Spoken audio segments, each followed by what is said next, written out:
Hello everyone. In last video we have seen various sources of recruitment or various methods of recruitment. In this video we will see how recruitment process can be planned or what are the various factors that is affecting the recruitment process. So that is what we are going to see in this particular video. So an organization has to consider and evaluate various sources of recruitment carefully before they're planning for recruitment process. So this kind of evaluation is based on various factors. So those factors are listed here.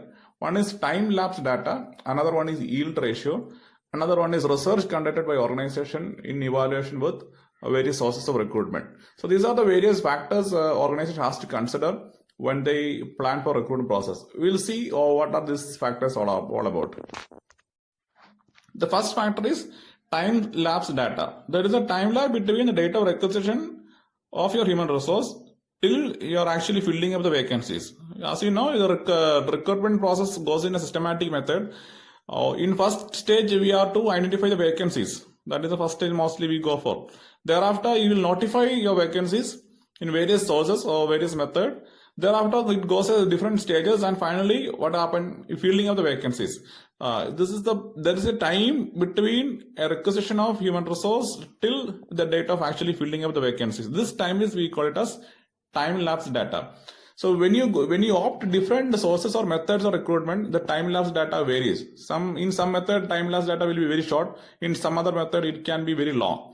Again, organization to organization it depends. In some organization, the time lapse to fill up the vacancy will be very less. In some organization, it can be very long also. So organization has to conduct a study for their own experience, based on their own experience in how much time they require to fill up particular vacancy in organization. So that is very important. So we'll see this with an example, so that will make it more clear. So take one example. In this particular example, date of application to date of interview. So it is 10 days, which means from the past experience, organization taking 10 days from our date of application to date of interview. So that is the first time lapse. So date of application means maybe it is the date at which they are given an advertisement. So from that date to the date of interview. So that is a 10 days of gap.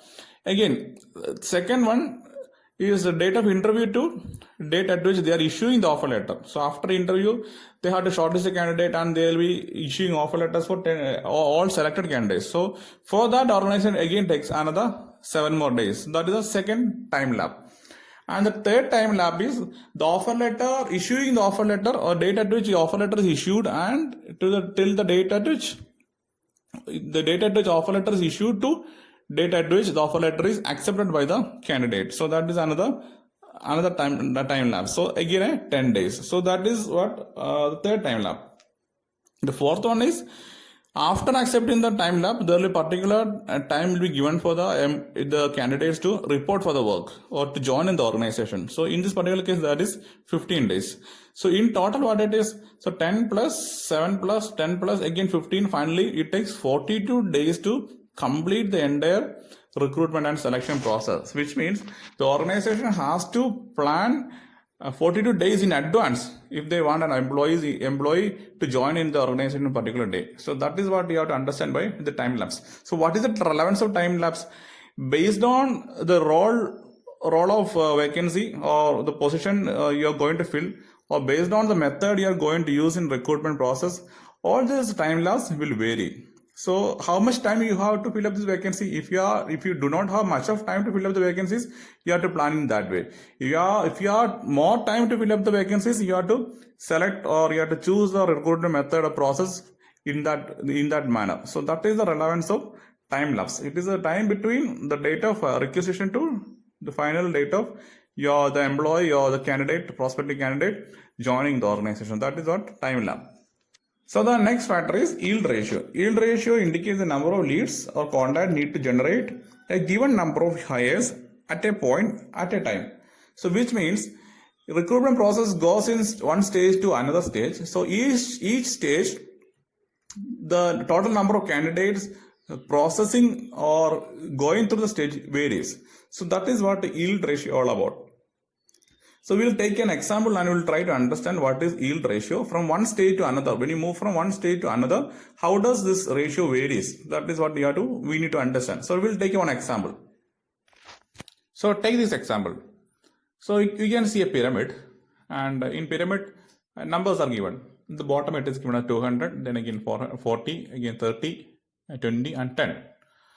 So in this, what is the indication of this particular pyramid? Ultimately, you need 10 employees to join your organization. That is your requirement. So to join or to get 10 employees, you have to contact 200 candidates. So that is the basic indication of this pyramid. So if you are going from bottom to top, assume that you are contacting or 200 candidates contacting you.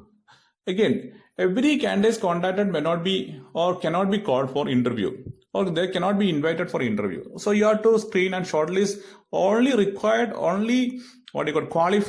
candidates can be called for interview or invited for the interview. So in your past experience, you are getting a feedback that, or you're understanding that your leads to invitees ratio, that is 5:1, which means if you are getting 50 leads, then only you will get 10 employees to or 10 candidates to invite for the interview process or recruitment process. So in this particular example, your total employees contacted you or total candidates contacted you is 200. So since you are following 5:1 leads to invitee ratio, you will be able to invite 40 candidates for the interview process. So that is the first level of pyramid, first level 200 to 40. Again, next case is next ratio what you are given, invitees to interview ratio. Even though you are inviting 40 candidates, every 40 candidates may not turn up for interview. So from a past experience, it is understood that your invitees to interview ratio is 4:3, which means if you are inviting 4 candidates, only 3 out of 4 candidates will come for the interview. In this particular, if you are converting with 40, since you have invited 40 candidates, only 30 candidates will come for the interview. So that is why this 30 is kept in the third box in the pyramid. Again, you are interviewing 30 candidates. Your interview to offer ratio is 3:2, which means if you are interviewing 3 candidates, you are giving offer to, or you are giving shortlisting only 2 candidates. In this particular case, you are interviewing 30 candidates. Since you are following interview offer ratio 3:2, now you can expect only 20 candidates, or you can expect only 20 offers to be given, which means you are interviewing 30 candidates and you are shortlisting 20 candidates. Again, the final ratio is offer ratio, which means you are giving offer to 20 candidates, but every 20 candidates won't accept your offer. Based on your previous experience, it is understood that your offer ratio is 1:2, which means if you are giving offer to 2 candidates, only 1 candidate out of 2, or if you are giving offers to 10 candidates, only 5 candidates will accept the interview or join the organization. So same as here. So 20 to 10, which means you are giving offer to 20 candidates, and finally you are joining, or only 10 candidates accepting the offer and joining in your organization. So this is what we call as yield ratio.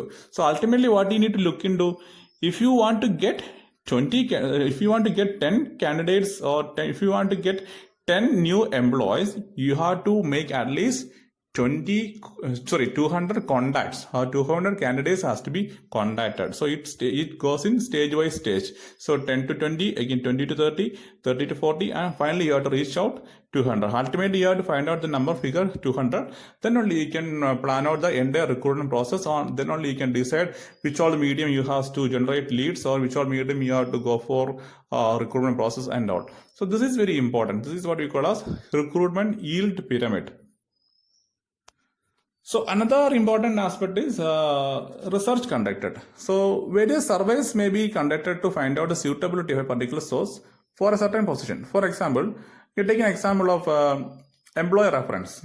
So how good employer reference to fill up certain vacancies?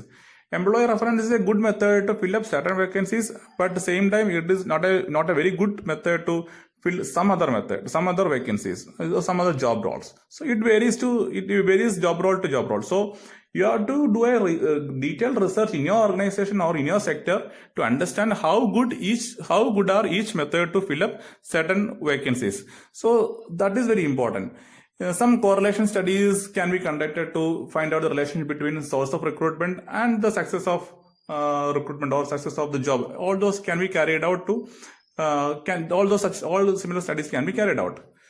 So that is another important factor you need to understand, you need to consider when you go for the recruitment process. Till now we were discussing the various factors that are influencing the recruitment process or method of recruitment.